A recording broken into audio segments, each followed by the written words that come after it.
Bismillahirrahmanirrahim. Assalamu alaikum everyone. I am again in front of you with a new topic from Teacher Development Program और हमारा आज का topic भी बहुत important है। हमारा आज का टॉपिक जो रिलेटेड है वो है रीडिंग। रीडिंग हम ऑलमोस्ट हर सब्जेक्ट में सुनते हैं। अब इसमें है हमने अपनी रीडिंग स्किल को कैसे इम्प्रूव करना है, how to improve the reading skill. अब रीडिंग स्किल की बात आ रही है, actually there are 4 skills: reading, writing, listening and speaking. ये 4 स्किल्स हैं जिनकी बेस पे हमारी कम्युनिकेशन चल रही होती है। हम सुनते हैं, बोलते हैं, पढ़ते हैं, लिखते हैं।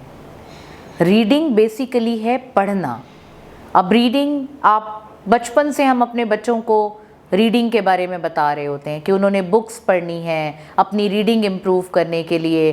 छोटी छोटी स्टोरीज़ बुक्स आप बच्चों को ख़रीद के दे रहे होते हैं। इवन हमारी रिसेप्शन जूनियर क्लासेस से भी हम बच्चे को रीडिंग के उसमें ला रहे होते हैं कि छोटे छोटे वर्ड्स उसने 2 लेटर्स, फिर उसके बाद 3 लेटर्स को जॉइन करके वर्ड, ये सारा कुछ पार्ट ऑफ रीडिंग है। अब जो इसमें 2 टाइप्स ऑफ थिंग्स आ जाती हैं। अब वो क्या है? One is input and other is output. 4 skills में 2 इनपुट हैं और 2 आउटपुट हैं। अब इनपुट क्या है? इनपुट में आ जाती है आपकी लिसनिंग एंड रीडिंग। अब इसका आउटपुट क्या होगा? आपकी स्पीकिंग एंड राइटिंग। आप लिसन करेंगे then you will be able to speak. आप रीड करेंगे then you will be able to write. तो ये इनपुट और आउटपुट का मिक्सचर होता है। अब रीडिंग है क्या? रीडिंग बेसिकली एक प्रोसेस है कि हम सिंबल्स को में से टेक्स्ट के मीनिंग को निकालते हैं। जब आप पढ़ते हैं, आपको उनकी अंडरस्टैंडिंग होती है, तब आपको उसका मीनिंग या मतलब समझ में आता है। It is the decoding of symbols. अब डीकोडिंग जो है वो क्या होती है? ये एक प्रोसेस होता है कि वो जो प्रिंटेड वर्ड को साउंड में ट्रांसफ़र करने का। जो प्रिंट, आपने एक चीज़ लिसन की, सुनी, फिर आपने बोली, लिसन की, दिमाग में आई, आपको पता चला कि क्या है, फिर आपने उसी चीज़ को अल्टीमेटली बोल दिया। अब उसमें रीडिंग की हम जब बात करते हैं, हर किसी की रीडिंग 100% परफेक्ट नहीं होती। हमारी डिफरेंट क्लासेस में, इवन सीनियर क्लासेस में भी अगर आप जाएं, कुछ बच्चे ऐसे होते हैं जो राइटिंग में ठीक होते हैं लेकिन वो रीडिंग में ठीक नहीं होते। अब उसका क्या रीज़न होता है कि हमने बच्चों को जूनियर क्लासेस से हैबिचुअल नहीं किया होता कि वो प्रॉपरली रीड करें। फिर अब रीडिंग किस चीज़ से डेवलप होती है? प्रैक्टिस से। The more you are going to read, फिर आपकी उतनी ही रीडिंग की प्रैक्टिस इम्प्रूव हो जाएगी और आपकी रीडिंग स्किल इम्प्रूव हो जाएगी। अब उसमें डिफरेंट जो है वो कौन सी रीडिंग स्किल्स होती हैं, हम उनके बारे में थोड़ा सा short I am going to tell you. Language reading हो गई, कंटेंट रीडिंग हो गई, फिर अब उसमें आपकी स्पीड देखी जाती है। जब जो बिगिनर्स होते हैं रीडिंग में, बिगिनर्स की स्पीड कम होती है, फिर ग्रेजुअली उनकी स्पीड बढ़ती चली जाती है। छोटे बच्चे को अगर आप लें, वो स्टार्ट करता है with 1 letter, then he comes to 2 letters, 3 letters, then word, then 2 words and so on. ये ग्रेजुअली उसकी इम्प्रूव, पहले वो 1 लेटर से, फिर एक टाइम आता है वो 1 सेंटेंस पे आ जाता है, then 2 sentence, then 1 paragraph and then full text या पूरा टॉपिक। जो चीज़ ग्रेजुअली इम्प्रूव होती है उसमें आपकी मिस्टेक्स के चांसेस बहुत कम होते हैं, बिकॉज आप एक एक चीज़ को प्रॉपरली अंडरस्टैंड। अब उसमें जो इम्प्रूव करने के लिए क्या ज़रूरी है? आपकी अटेंशन। जब तक आप प्रॉपरली अटेंटिव नहीं होंगे, आप उस पेज पे जिस पैराग्राफ को पढ़ रहे हैं, आप उसके वर्ड्स को प्रॉपरली नहीं पढ़ेंगे, आप प्रॉपरली रीडिंग नहीं कर सकते। अब फिर उसमें आ जाती है एक बैकग्राउंड इंफॉर्मेशन। क्योंकि रीडिंग, हर चीज़ की रीडिंग भी बच्चे के लिए बहुत ज़्यादा हेल्पफुल नहीं होती और बच्चा बोर हो जाता है। आप रीडिंग बच्चे को स्टार्ट करवाएं फ्रॉम द स्टोरीज बुक्स। जब बच्चा स्टोरीज बुक्स को रीड करना शुरू करता है या वो सुनता है तो उसकी क्यूरोसिटी बढ़ती है कि मैं ये स्टोरी खुद पढूं कि आगे क्या होगा, आगे क्या होगा। तो जब आप उसको छोटी स्टोरीज बुक से प्रॉपरली रीड करवाते हैं तब उसको एक अपनी एकेडमिक की बुक की रीडिंग करना बहुत इजी हो जाता है। अब कुछ बच्चे रीडिंग से क्यों दूर भागते हैं? बिकॉज उसमें उनको कोई इंटरेस्ट फील नहीं हो रहा होता है। अब here comes the duty of a teacher. कैसे? टीचर की ड्यूटी इस तरह से आएगी कि टीचर ने उस बोरिंग टेक्स्ट को भी स्टोरी की फॉर्म में नरेट करके बच्चे को के सामने रीड आउट करना है। जब आप उसकी स्टोरी बना के रीड आउट करेंगे ऑटोमेटिकली बच्चे का इंटरेस्ट डेवलप होगा। जब उसका इंटरेस्ट डेवलप होगा तो फिर वो उसमें एक प्रॉपर अपनी अटेंशन शो करेगा, क्यूरियस होगा व्हाट कम्स नेक्स्ट, आगे जानने के लिए। इसी तरह वो अपनी उसको इम्प्रूव करेगा। Now I am going to share with you some of the reading styles. 4 types of reading styles are there: skimming, scanning, extensive and intensive। 4 types of reading styles का मैंने आपको बताया।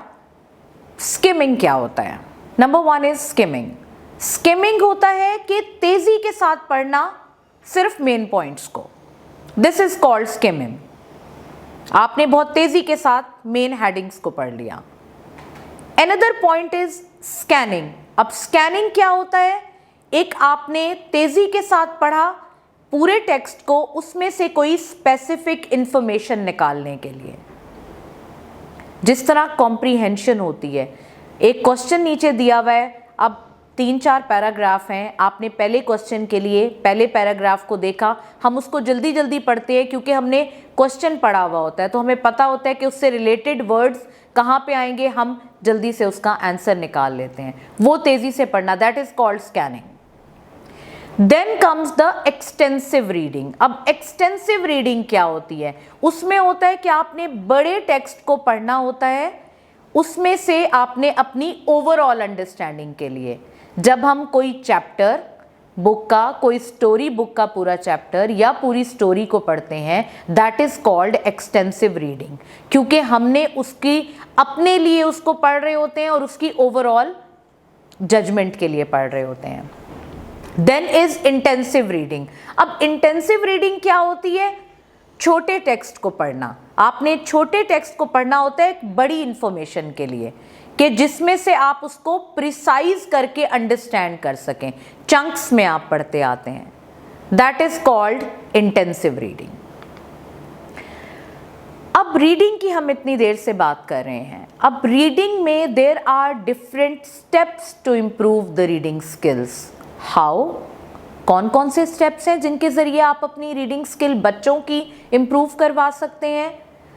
You have a clear focus of your reading. आपको properly पता होना चाहिए कि मैंने इस चीज़ को रीड करना है, मुझे आफ्टर द रीडिंग इसका मतलब भी पता चल जाए, मेरे लिए मीनिंग भी उसके क्लियर हो जाए और मैं उसके बारे में बच्चे को बताने के काबिल हो सकूं। या अगर आप बच्चे से रीडिंग क्लास में करवा रही हैं फ्रॉम योर स्टूडेंट्स, तो आप बच्चे को बीइंग अ टीचर ये कहेंगी कि the child has to read in a very proper way so that he will be able to answer the desired text. Then you have to survey the text before you spend time and effort involved in detailed reading। आपने पूरे text का सर्वे करना होता है।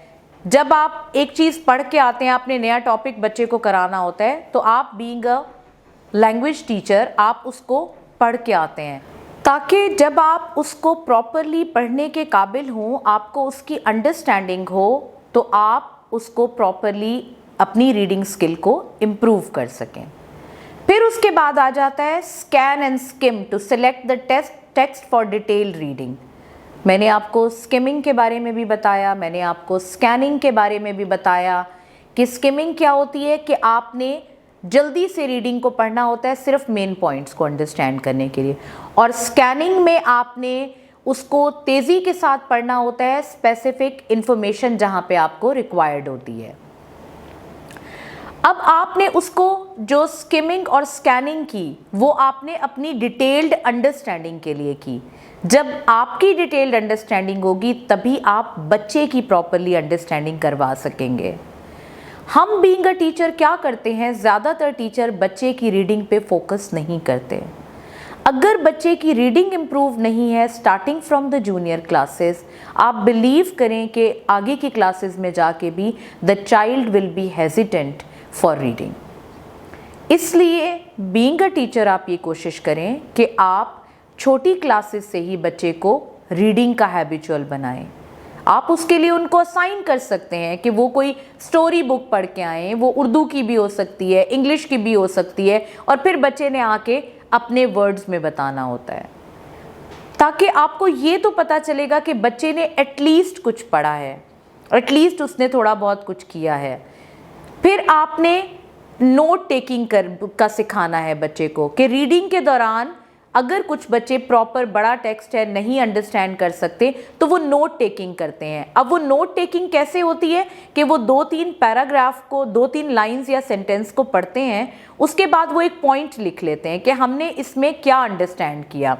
फिर उसके बाद जब उनको ये कहा जाता है कि they have to summarise in their own words, फिर वो उसी अपने पॉइंट्स जो लिखे हुए होते हैं उन्हीं को गैदर करके वो टीचर को बताने के काबिल होते हैं।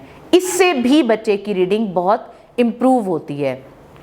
फिर आपने जब अपने रीडिंग के गोल्स को बिल्कुल क्लियर कर लिया तो फिर आपकी जो इसी तरीके से रीडिंग स्पीड बढ़ जाएगी।